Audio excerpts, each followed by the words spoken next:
and it's new sports coming up. And plans are in the works for an ice rink in Vinton, Virginia. That's outside of Roanoke. Lancerlot Sports Complex. New owners, it's called Penalty Box Partners LLC. So the addition of an ice rink will grow local ice sports in this region. The facility was once home to the Virginia Lancers, a couple other minor league teams as well. Recently has been converted to a fitness center. Construction will start in February and should be completed by fall. That's just it. I mean, let's take away where we can have ice skating. Let's take away where we can develop figure skaters, hockey players, that sort of thing, curling. I don't know. Let's have a fitness center. Like there aren't a million other fitness centers around or something. You could have something unique, making your area more cosmopolitan, but no. Thankfully, they're going to have an ice rink. By the way, just a Tennessee fan, I mean, speaking of this, the Ice Vols were the very first college hockey team in the South. I don't know if you knew that or not. 1966, the Ice Vols. Came 5 years after the Crusaders, Knoxville Crusaders, playing in the Coliseum. But no, the reason I mentioned this, and to me this is, and I want to find out more about this, what do I always talk about in the area? And it would be a new arena for the Tri-Cities. Because, let's face it, Freedom Hall, it's 40 years old. It's more than 40, 43 years old. Not around anything but a high school. It's not a good place for a college. I know the sightlines are good. And that's what people, they've got a honeymoon period for Freedom Hall because the sightlines are better than the Mini Dome, where the sightlines were horrible. But on the other hand, the Mini Dome, larger seating capacity, assuming the fire marshal doesn't sabotage the place and the administration doesn't go and are just okay with it when minimal corrections to the facility could get it at full capacity again. Of course, there are the questions of it's a lot easier to sell 6,000 seats for an event than 12,000. So do we want it to have 12,000 folks? Well, you do if you ever want to be able to bring in big-time college basketball programs for ETSU to play. Because North Carolina or NC State does not care about, they do not care at all about sightlines for fans. They care about the visiting budget. They care about playing in a big-time arena. 6,800 arena is not a big-time arena. 12,000, actually, this might surprise you. If you ever made the Mini Dome full capacity again, it would be one of the 60 largest arenas in college basketball. But I don't want that. I don't think that's, the Mini Dome's old. It's best used now as a practice facility. I know the one time they played the Lady Vols there, that worked out well. Again, it's like, they did that last year. But what I would like to see is a new arena on campus, okay. Downtown Johnson City, okay. Bluntville, where everybody could come in. Because Freedom Hall is too small for the concerts that used to come to it. Used to get Aerosmith filming Ragdoll. It was great. Don't have that anymore. You used to have... You used to have never any pro sports, though, in Freedom Hall because the actual area on the ground, I've talked about this before, it's not big enough, not conducive to it. You don't have indoor football. You don't have hockey there. Okay. You have a circumstance now where I think it's time for a new arena in the area. One that you could have a pad of ice on. Because imagine if you had a pad of ice. Imagine if you had an arena, say 10,000 folks, seats. You'd bring in all the big name concerts again. You could have minor league hockey, which we've never had before, but it would take off. You could have indoor football. And also, you would have a new arena with things to do around it, presumably, for ETSU, which could make them a nationally ranked team again. I mean, a new arena brings people, recruits out generally, and creates a winning atmosphere. I'm trying to think, because Tennessee has not had a new football stadium since 1921, but I'll even give you this example. when the mini dome was built, that's what lured ETSU into the Southern Conference. That's what lured ETSU from losing records to 7-4 to bring in a Mike Smith as the head coach. It's what brought in programs like South Carolina to play ETSU in Johnson City, let alone in later years the Wake Forests and the NC States and the Michigan States. That's what brought all that on, the new arena. Same stuff could happen again if you build a new arena. And at 40-odd years, yeah, it is kind of time now for a new arena because the old one was never built right. That's the mini dome. The other one really wasn't either. The location was bad. You're not going to bring in 6,800 people for Science Hill basketball. And concerts that would go there just aren't anything, you know. You've got, what do you got? That one oldies concert they try to telemarket tickets to that used to come in. When's the next? I mean, they used to have, I could go in here, Freedom Hall's concert schedule here. They do not have too many. And Freedom Hall, Johnson City. All right.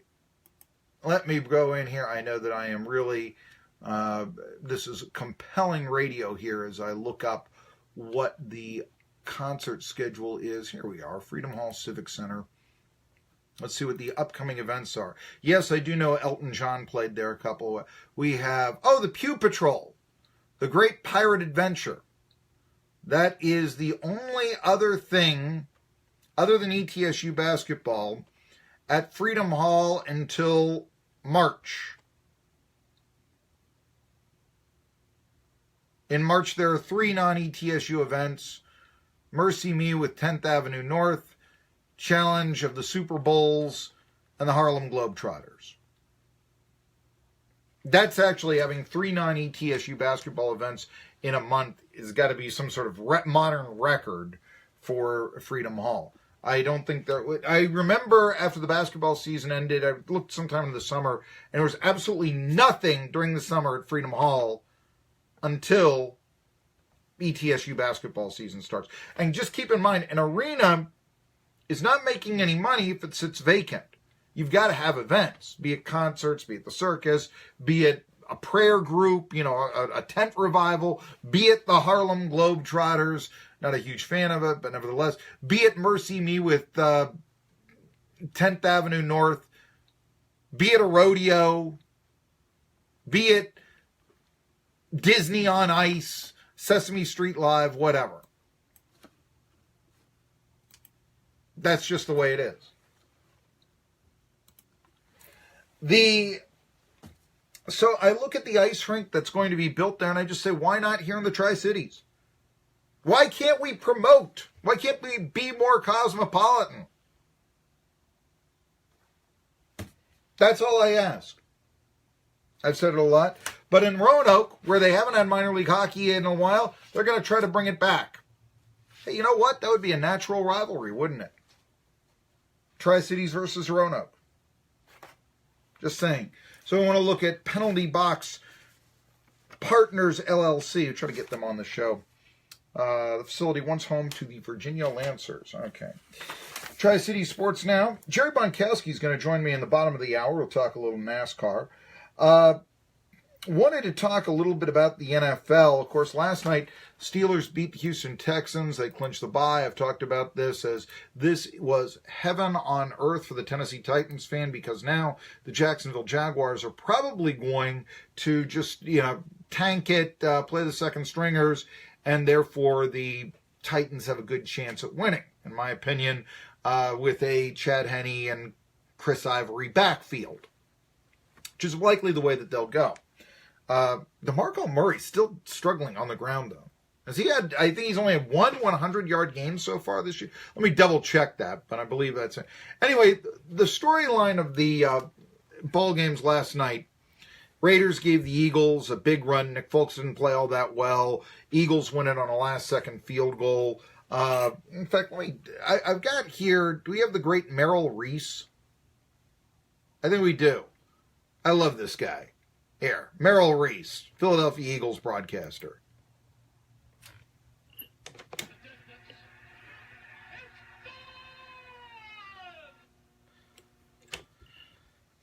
I love that voice. Here, he's going to give the final call of the Eagles' victory last night. Here, listen to this. With 3 seconds to go, this could be the final play of a dramatic night for the Eagles. In the gun is Carr. 5 receivers. Carr back. Carr dumps it over the middle. Running with the football and lateraling it back and forth. Finally, it is fumbled. And running in is Derek Barnett for the touchdown. This is the guy who was, if you remember, that's the guy, Merrill Reese, if you remember, and he's been going, the broadcast for the Eagles for like 40 years. But Herm Edwards picking up the ball, the Miracle in the Meadowlands and all. I used to be able to do this here. I don't believe it. I don't believe it. I don't believe what I just saw. The Eagles won the game. You know, I can usually do it a little bit better than that, but anyway, you know, fly, Eagles, fly on the road to victory. You know, I just love the guy. It couldn't be more dramatic. It couldn't be more dramatic. Well, actually, didn't go with that. But no, the Eagles clinched first seed in the NFC, but they've got a backup quarterback. Then again, some might say so do the Minnesota Vikings in trying to win the NFC. I think the NFC is wide open. So I even pointed out, let's say Falcons win, although that's going to be asking a lot against, they play the Panthers, I believe. But say the Falcons win, or even the Seahawks. Let's say the Seahawks make the final playoff. Then you'd be having, let's just say, Seahawks-Rams. Now, I know that this game was played in Seattle and it was a big blowout, but do you really think that the Seahawks couldn't win in the playoffs? Falcons were there last year. Yeah, I know they say Matty Ice too inconsistent. Do you really say, oh yes, the Falcons, we want that's an easy team to beat. No, it's not. Meanwhile, the AFC, yeah, there are about 3 teams, I think, that you really say are any good out of there. And when I say any good, I mean, yeah, I think the Titans can go 9-7. I think that they still have a bright future, even though this season was sort of a growing pains season. But the 3 teams to beat, come on. Patriots, Steelers, and Jaguars. I mean, one of those 3 are going to make it out of the AFC. NFC, it's more wide open. No question about it. I mean, everybody in the NFC, they've got a chance. The Kansas City Chiefs are not going to the Super Bowl, folks. Just not, it's not happening. Titans are not going to the Big Dance. I'm sorry, they're not going to Minneapolis. That's just not going to happen. So the Ravens, no, the Ravens they're still second class. I know that, but it's been a strong organization yes. But if they win the division, if they did that, it'd be one thing. But we're still talking about, basically a team that's going to lose 2 more games than anybody else in that conference. It's just that's not going to be the team that emerges. But the strongest team in the NFC is down their quarterback. The Vikings, and the things against the Vikings are history. They haven't made it in 40 years. And then no team has ever played at home in a Super Bowl. No team has ever, hosted a Super Bowl. Now, there are 2 exceptions to that, I do think, to a certain extent. Super Bowl 19 was played in Palo Alto, and the 49ers were in it. And the 49ers have played some games in Palo Alto. It's Stanford Stadium. But it was the same market. I mean, it wasn't Candlestick, but, they were playing essentially at home. An evenly matched game against the Dolphins, they won by 22. Super Bowl 14 was played at Pasadena. That's Los Angeles. Steelers were playing the Rams. Rams were maybe the weakest ever Super Bowl team. They were 9-7. They were playing a backup quarterback. The Steelers of the 70s were the greatest team ever. It's 19-17 at the end of 3 quarters in favor of the Rams. So if the Vikings do make it, I'm not betting against them in Minneapolis, no matter who they play. But the thing is, the Vikings generally don't. I mean, they got 2 strikes historically against them. And who is Chase Keenum? We still don't know. I have a whole season. They lose 2 ball games whole year. And it's still, that's not Drew Brees. That's not Tom Brady. Who is he? He's not an elite quarterback. Tri-City Sports Now.